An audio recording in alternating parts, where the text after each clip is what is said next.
Magsasama-sama ang malalaking artista na sina Alden Richards, Barbie Forteza, Zania Lopez at David Licauco sa isang malaking historical action drama ngayong 2024. Sa StoryCon, nabanggit na mga lead stars ang kanilang roles, gayon din ang storyline ng nasabing TV series.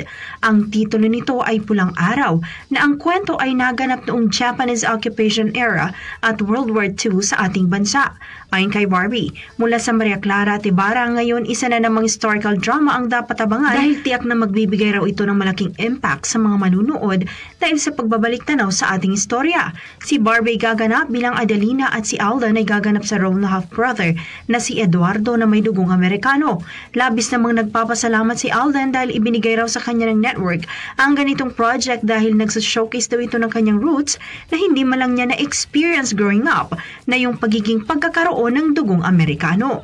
Ang naturang serye ay magsisilbing reunion project para kay Barbie at Sanya na huling nagkasama sa isang afternoon prime series na Half Sisters. Gaganap naman bilang Teresita si Sanya na half-sister ni Adelina.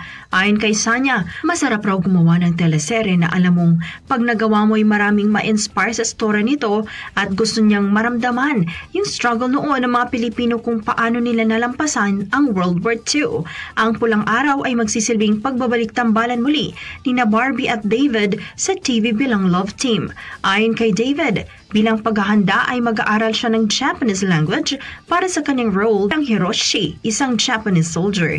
Ang naturang proyekto ay kabibilangan rin ng mga storya mula sa mga totoong tao na naka-experience na mabuhay sa kalagitnaan ng gyera.